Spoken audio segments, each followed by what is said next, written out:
Mr. Helland. Welcome to Mr. Helland Reads the Books.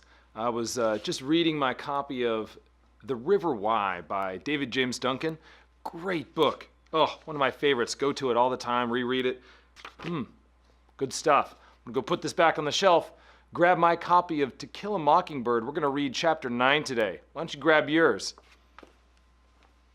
I can't find it. Don't know where it went. Just have to summon my copy with magic. Whoa. Go. Chapter 9. We're gonna get started. You can just take that back, boy. This order, given by me to Cecil Jacobs, was the beginning of a rather thin time for Jem and me. My fists were clenched and I was ready to let fly. Atticus had promised me he would wear me out if he ever heard of me fighting again. I was far too old and too big for such childish things, and the sooner I learned to hold in, the better off everybody would be. I soon forgot. Cecil Jacobs made me forget. He had announced in the schoolyard the day before that Scout Finch's daddy defended black people. I denied it, but told Jem. "What do you mean saying that?" I asked. "Nothing," said Jem. "Ask Atticus, he'll tell you." "Daddy, do you defend black people, Atticus?" I asked him that evening. "Of course I do. And don't say the N-word, Scout. That's common." "So what everyone at school says. From now on, it'll be everybody less one." "Well, if you don't want me growing up talking like that, why do you send me to school?" My father looked at me mildly, amusement in his eyes. Despite our compromise, my campaign to avoid school had continued in one form or another since my first day's dose of it. The beginning of last September had brought on sinking spells, dizziness, mild gastric complaints. I went so far as to pay a nickel for the privilege of rubbing my head against the head of Miss Rachel Cook's son, who was afflicted with tremendous ringworm. It didn't take. But I was worrying another bone. Do all lawyers defend Negroes, Atticus? Of course they do, Scout. Then why does Cecil Jacobs... But I was worrying another bone. But I was... Man, what's wrong with me?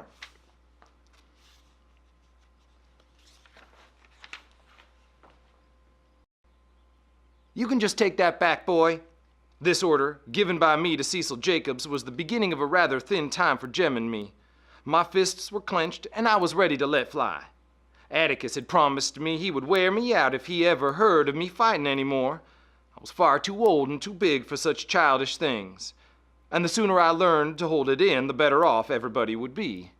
I soon forgot. Cecil Jacobs made me forget. He had announced in the schoolyard the day before that Scout Finch's daddy defended Negroes. I denied it, but told Jem. "What do you mean saying that?" I asked. "Nothing," said Jem. "Ask Atticus, he'll tell you."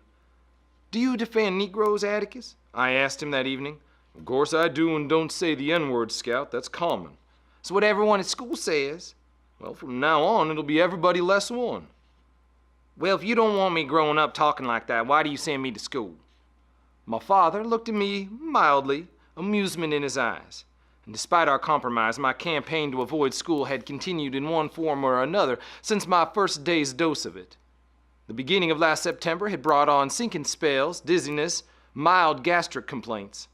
I went so far as to pay a nickel for the privilege of rubbing my head against the head of Miss Rachel's Cook's son, who was afflicted with tremendous ringworm. It didn't take. But I was worrying another bone. Do all lawyers defend it? Negroes, Atticus? Of course they do, Scout. "And why did Cecil Jacobs say you defended the N-word? He made it sound like you were running a steal." Atticus sighed.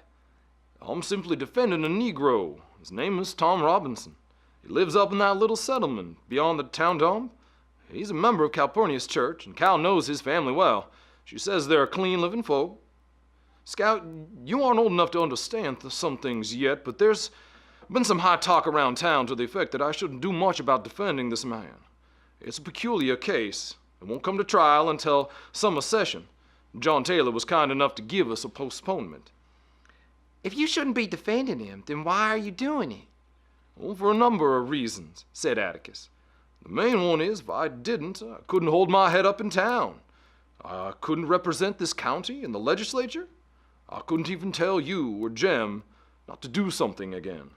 You mean if you didn't defend that man, Jem and me wouldn't have to mind you anymore? That's about right. Why? Well, because I could never ask you to mind me again.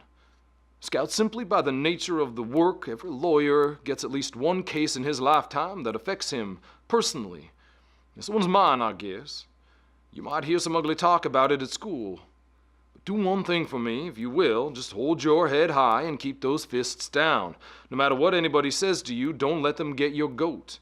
Try fighting with your head for a change. It's a good one, even if it does resist learning. Atticus, we gonna win it? No, honey. Then why? Simply because we were licked 100 years before we started is no reason for us not to try to win, Atticus said. You sound like Cousin Ike Finch, I said. Cousin Ike Finch was Macomb County's sole surviving Confederate veteran. He wore a General Hood-type beard of which he was inordinately vain. At least once a year, Atticus, Jem, and I called on him, and I would have to kiss him. It was horrible. Jem and I would listen respectfully to Atticus and Cousin Ike rehash the war. Tell you what, Atticus, Cousin Ike would say, the Missouri Compromise was what licked us. But if I had to go through it again, I'd walk every step of the way and every step back just like I did before, and furthermore, we'd whip them this time. Now, in 1864, when Stonewall Jackson came around by, I'll beg your pardon, young folks, old Blue Light was in heaven then. God rest his saintly brow. Come here, Scout, said Atticus. I crawled into his lap and tucked my head under his chin. He put his arms around me and rocked me gently. It's different this time, he said. This time we aren't fighting the Yankees. We're fighting our friends. But remember this, no matter how bitter things get, they're still our friends, and this is still our home. With that in mind, I faced Cecil Jacobs in schoolyard next day. You gonna take that back, boy? You gonna make me first? He yelled. My folks said your daddy was a disgrace and that N-word ought to hang from the water tank. I drew a bead on him, remembered what Atticus had said, and then dropped my fists and walked away. Scout's a coward, ringing in my ears. It was the first time I ever walked away from a fight. Somehow, if I fought Cecil, I would let Atticus down. Atticus so rarely asked Jem and me to do something for him, I could take being called a coward for him. I felt extremely noble for having remembered and remained noble for 3 weeks. Then Christmas came and disaster struck. Jem and I viewed Christmas with mixed feelings. The good side was the tree and Uncle Jack Finch. Every Christmas Day we met Uncle Jack in Macomb Junction, and he would spend a week with us. The flip of the coin revealed the uncompromising lineaments of Aunt Alexandra and Frances. I suppose I should include Uncle Jimmy, Aunt Alexandra's husband, but he never spoke a word to me in my life except to say, "Get off the fence," once, and I never saw any reason to take notice of him. Neither did Aunt Alexandra.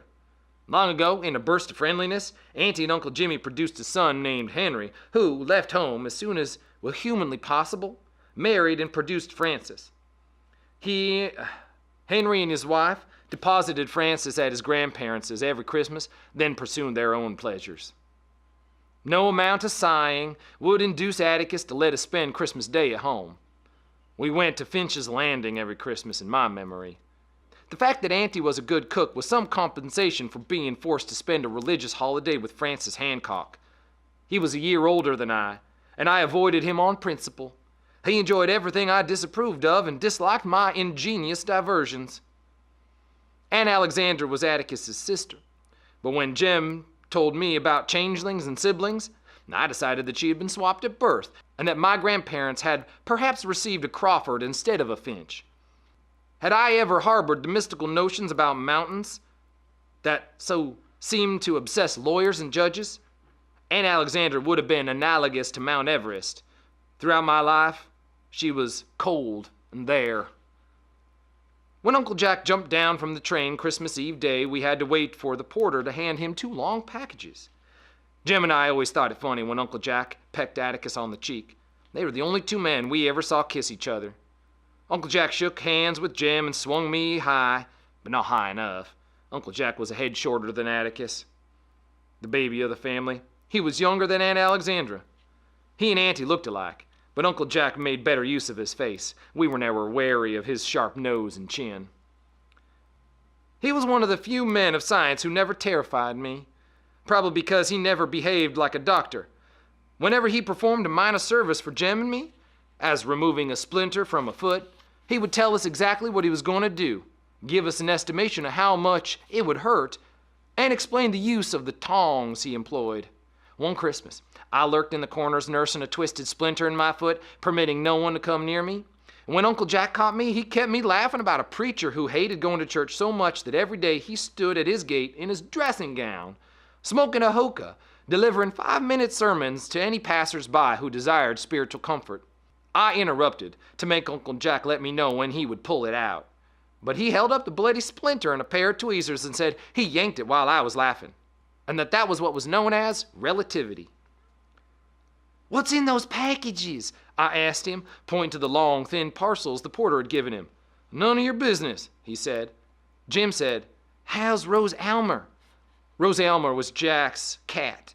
She was a beautiful yellow female Uncle Jack said was one of the few women he could stand permanently. He reached into his coat pocket and brought out some snapshots. We admired them. "She's getting fat," I said. "I should think so. She eats all the leftover fingers and ears from the hospital." "Oh, that's a damn story," I said. "I beg your pardon?" Atticus said, "Don't pay any attention to her, Jack. She's trying you out. Cal says she's been cussing fluently for a week now." Uncle Jack raised his eyebrows and said nothing. I was proceeding on the dim theory, aside from the innate attractiveness of such words, that if Atticus discovered I had picked them up at school, he wouldn't make me go.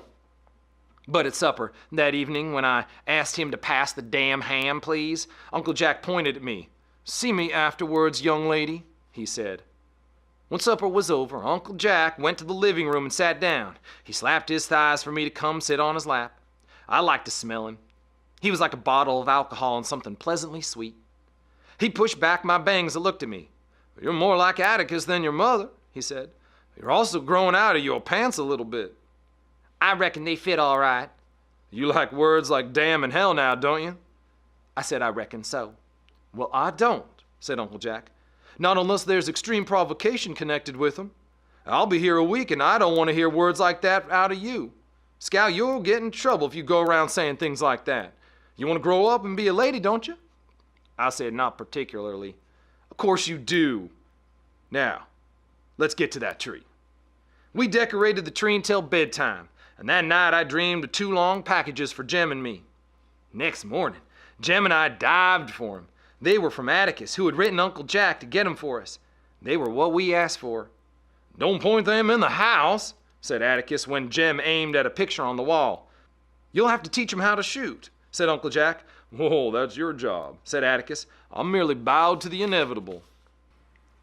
It took Atticus's courtroom voice to drag us away from that tree.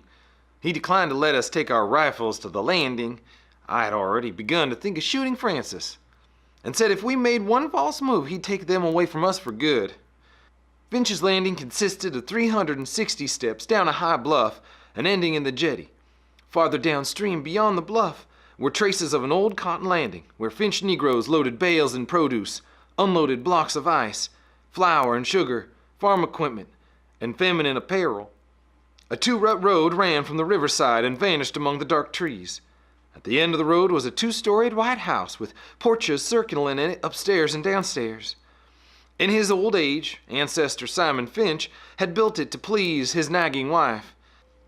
But with the porches, all resemblance to ordinary houses of its era ended.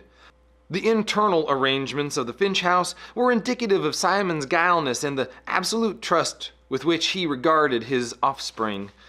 There were 6 bedrooms upstairs, 4 for the 8 female children, 1 for Welcome Finch, the sole son, and 1 for visiting relatives. Simple enough, but the daughters' rooms could be reached only by 1 staircase, and Welcome's room and the guest room by another. The daughters' staircase was in the ground floor bedroom of their parents, so Simon always knew the hours of his daughter's nocturnal comings and goings.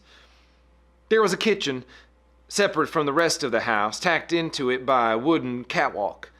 In the backyard was a rusty bell on a pole, used to summon field hands or distress signal. A widow's walk was on the roof. but no widows walked there.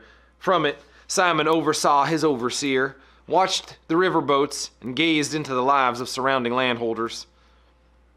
There went with the house the usual legend about the Yankees. One female Finch, recently engaged, donned her complete trousseau to save it from the raiders in the neighborhood. She became stuck in the door to the daughters' staircase, but was doused with water and finally pushed through. When we arrived at landing, Aunt Alexandra kissed Uncle Jack. Francis kissed Uncle Jack. Uncle Jimmy shook hands silently with Uncle Jack. Jem and I gave our presents to Francis, who gave us a present. Jem felt his age and gravitated to the adults, leaving me to entertain our cousin. Francis was 8 and slicked back his hair. "What'd you get for Christmas?" I asked politely. Just what I asked for, He said. Francis had requested a pair of knee pants, a red leather book sack, 5 shirts, and an untied bow tie. "That's nice," I lied. "Jem and me got air rifles. Jem got a chemistry set, toy one, I reckon." "No, a real one. He's gonna make me some invisible ink and I'm gonna write to Dill in it." Francis asked me what the use of that was for. "Well, can't you just see his face when he gets a letter from me and nothing on it? It'll drive him nuts." Talking to Francis gave me the sensation of settling slowly to the bottom of the ocean. He was the most boring child I had ever met. He lived in Mobile, could not inform on me to school authorities, but he managed to tell everything he knew to Aunt Alexandra, who in turn unburdened herself on Atticus, who either forgot about it or gave me hell, whichever struck his fancy. About the only time I ever heard Atticus speak sharply to anyone was when I once heard him say, "Sister, I do the best I can with them." It had something to do with my going around in overalls. Aunt Alexander was fanatical on the subject of my attire. I could not possibly hope to be a lady if I wore breeches, and when I said I could do nothing in a dress, she said I wasn't supposed to be doing things that required pants. Aunt Alexandra's vision of my deportment involved playing with small stoves, tea sets, and wearing an atta-pearl necklace she gave me when I was born. Furthermore, I should be a ray of sunshine in my father's lonely life. I suggested that one could be a ray of sunshine in pants just as well, but Auntie said that one had to behave like a sunbeam, and that I was born good but had grown progressively worse ever since. She hurt my feelings and set my teeth permanently on edge. But when I asked Atticus about it, he said there were already enough sunbeams in the family and to go about my business, and he didn't mind me much the way I was. At Christmas dinner, I sat at the little table in the dining room. Jem and Francis sat with the adults in the dining table. Auntie had continued to isolate me long after Jem and Francis graduated to the big table. I often wondered what she thought I'd do, get up and throw something. I thought sometimes of asking her if I sometimes thought of asking her if she would let me sit at the big table with the rest of them just once. I would prove to her how civilized I could be. After all, I ate at home every day with no major mishaps. When I begged Atticus to use his influence, he said he had none, and we were guests and we sat where she told us to sit. He also said Aunt Alexandra didn't understand girls much. She had never had one. But her cooking made up for everything. 3 kinds of meat, summer vegetables from her pantry shelves, peach pickles, 2 kinds of cake, and ambrosia constituted a modest Christmas dinner. Afterwards, the adults made for the living room and sat around in a dazed condition. Jem lay on the floor and I went to the backyard. "Put your coat on," said Atticus dreamily, so I didn't hear him. Francis sat beside me on the back steps. "That was the best yet," I said. "Grandma's a wonderful cook," said Francis. "She gonna teach me how." "Boys don't cook," I giggled at the thought of Jem in an apron. "Grandma says all men should learn to cook. The men ought to be careful with their wives and wait on 'em when they don't feel good," says my cousin. "I don't want Dill waiting on me," I said. "I'd rather wait on him." "Dill?" "Yeah, don't say anything about it, but we're gonna get married as soon as we're big enough. He asked me last summer." Francis hooted. "What's the matter with him?" I asked. "Ain't anything the matter with him." "You mean that little runt Grandma says stays with Miss Rachel every summer?" "That's exactly who I mean." "I know all about him," said Francis. "What about him?" "Grandma says he ain't got a home." "Has to. Lives in Meridian. He just gets passed around from relative to relative, and Miss Rachel keeps him every summer." "Francis, that's not so." Francis grinned at me. You're mighty dumb sometimes, Jean Louise. Guess you don't know any better. What do you mean? If Uncle Atticus lets you run around with stray dogs, that's his own business, like Grandma says. So it ain't your fault. I guess it ain't your fault if Uncle Atticus is a Negro lover besides. But I'm here to tell you it certainly does mortify the rest of the family. Francis, what in the hell are you talking about? Just what I said. Grandma says it's bad enough he lets you run wild. Now he's turned out a Negro lover, and we'll never be able to walk the streets and make him again. He's ruining the family. That's what he's doing. Francis rose and sprinted down the catwalk to the old kitchen. A safe distance, he called, "He's nothing but a Negro lover." "He is not," I roared. "I don't know what you're talking about, but you cut it out this red-hot minute." I leaped off the steps and ran down the catwalk. And it was easy to call her Francis. I said, "Take it back, quick." Francis jerked loose and sped into the old kitchen. "Negro lover," he yelled. When one's stalking one's prey, it's best to take one's time, say nothing, and as sure as eggs he'll become curious and emerge. Francis appeared in the kitchen door. "You still mad, Jean Louise?" I said, "Nothing to speak of." Francis came out on the catwalk. "You gonna take it back, Francis?" But I was too quick on the draw. Francis shot back into the kitchen. So I retired to the steps. I could wait patiently. I had sat there perhaps 5 minutes when I heard Aunt Alexandra speak. "Well's Francis?" "He's out on the porch yonder." "He knows he's not supposed to play in there." Francis came to the door and yelled, "Grandma, she's got me in here and she won't let me out." "What's all this, Jean Louise?" I looked up at Aunt Alexandra. "I haven't got him in there, Auntie. I ain't holding him." "Have you all been fussing? Jean Louise?" "Jean Louise got mad at me, Grandma," called Francis. "Francis, come out of there. Jean Louise, if I hear another word out of you, I'll tell your father. Did I hear you say hell a while ago? No? I thought I did. I better not hear it again." Aunt Alexandra was a back porch listener. The moment she was out of sight, Francis came out, head up and grinning. "Don't you fool with me," he said. He jumped onto the yard and kept his distance, kicking tufts of grass, turning around occasionally to smile at me. Jem appeared on the porch, looked at us, and went away. Francis climbed the mimosa tree, came down, and put his hands in his pockets and strolled around the yard. "Ha," he said. I asked him who he thought he was. Uncle Jack? Francis said he reckoned I got told for me to just sit there and leave him alone. "I ain't bothering you," I said.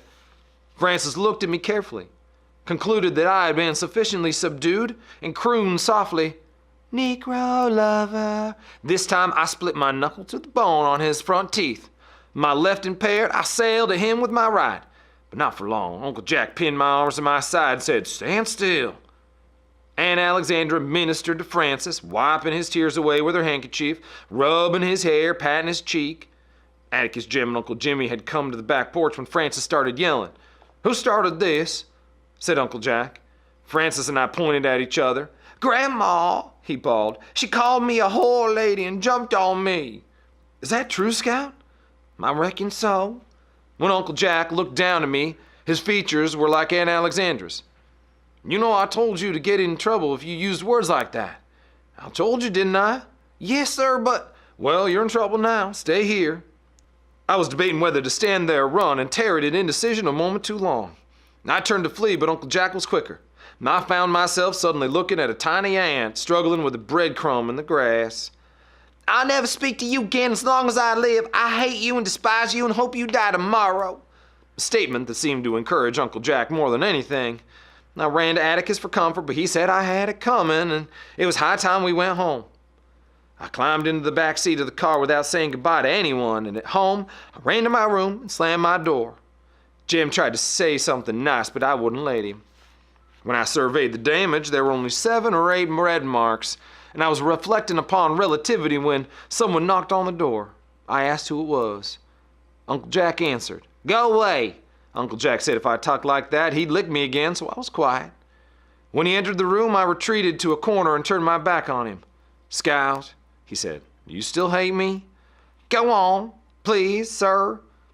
"Why, I didn't think you'd hold it against me," he said. "I'm disappointed in you. You had it coming and you know it.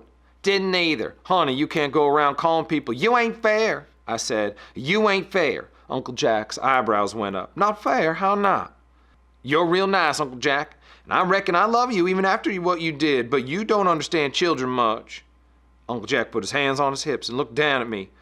"Why do I not understand children, Miss Jean Louise? Such conduct of yours has required little understanding. It was obstreperous, disorderly, and abusive." "You gonna give me a chance to tell you?" "I don't mean to sass you, I'm just trying to tell you." Uncle Jack sat down on the bed, his eyebrows came together, and he peered at me from under them. "Proceed," he said. I took a deep breath. "Well, in the first place, you never stopped to give me a chance to tell you my side of it. You just lit right into me. When Jim and I are fussing, Atticus don't ever just listen to Jim's side of it. He hears mine too. And in the second place, you told me never to use words like that in extreme provocation. And Francis provoked me enough to knock his block off." Uncle Jack scratched his head. "What was your side of it, Scout?" "Francis called Atticus something, and I wasn't about to take it off him." "What did Francis call him?" "A Negro lover. I ain't very sure what it means, but the way Francis said it, I'll tell you one thing right now, Uncle Jack. I swear before God, before I'll sit there and let him say something about Atticus." "He called Atticus that?" "Yes, sir, he did, and a lot more. Said Atticus be the ruination of the family, and he let Jim and me run wild." From the look on Uncle Jack's face, I thought I was in for it again. When he said, "We'll see about this," I knew Francis was in for it. "I've a good mind to go out there tonight. Please, sir, just let it go, please." "I've no intention of letting it go," he said. "Alexander should know about this." The idea of, will I get my hands on that boy? "Uncle Jack, please, promise me something. Please, sir.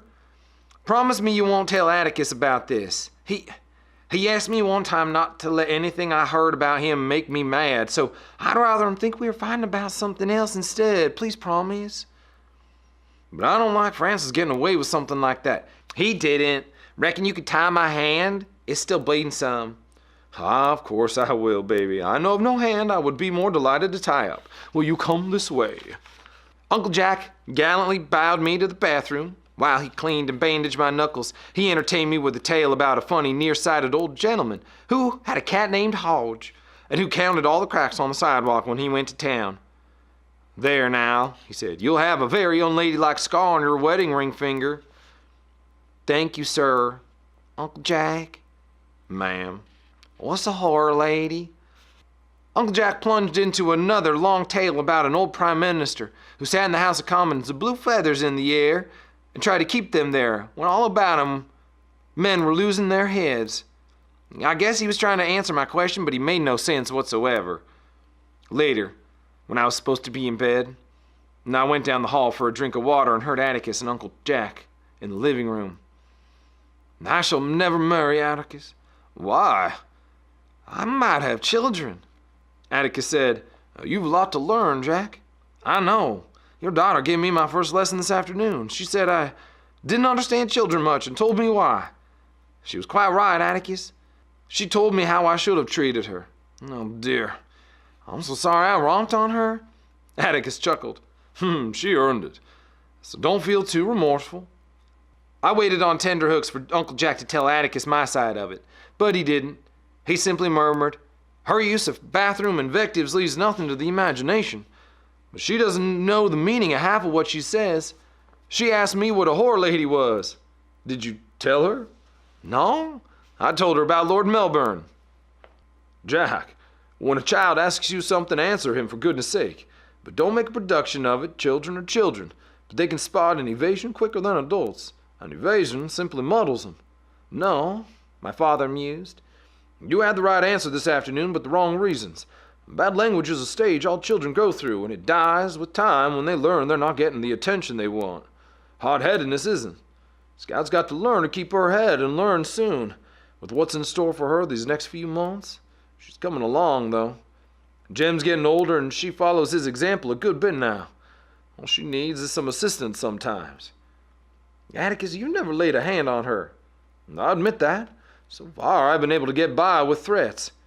Jack, she minds me as well as she can. Doesn't come up to scratch half the time." but she tries.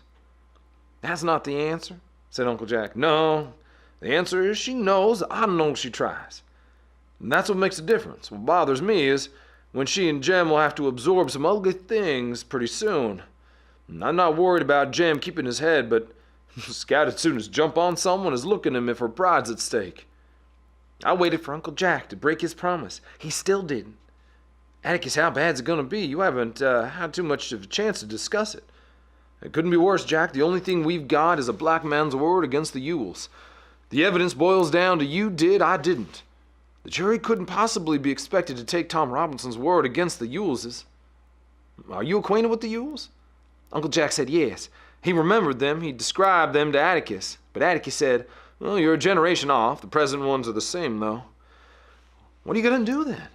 Well, before I'm through, I intend to jar the jury a bit. I think we'll have a reasonable chance on appeal, though. I really can't tell at this stage, Jack. You know, I'd hoped to get through my life without a case of this kind. John Taylor pointed to me and said, you're it. Let this cup pass from you, eh? Right. But do you think I could face my children otherwise? You know what's going to happen as well as I do, Jack, and I hope and I can pray that Jem and Scout will get through it without bitterness. Most of all, without catching Macon's usual disease. Why reasonable people go stark raving mad when anything involving a Negro comes up is something I don't pretend to understand. I just hope Jem and Scout come to me for their answers instead of listening to the town. I hope they trust me enough. Jean Louise, my scalp jumped. I struck my head around the corner. Sir? Go to bed. I scurried to my room and went to bed. Uncle Jack was a prince of a fellow for not letting me down. But I never figured out how Atticus knew I was listening. And it was not until years later that I realized he wanted me to hear every word he said. That's chapter 9 of To Kill a Mockingbird. Thanks for tuning in.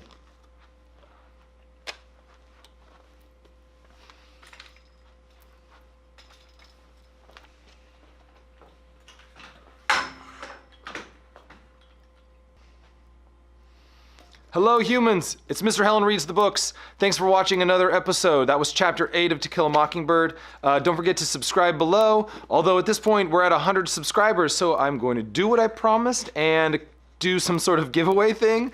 I will figure out a prize within the next couple of days. Likely it will involve some kind of book and then maybe something else. So keep following and subscribing and enjoying the videos. Be well.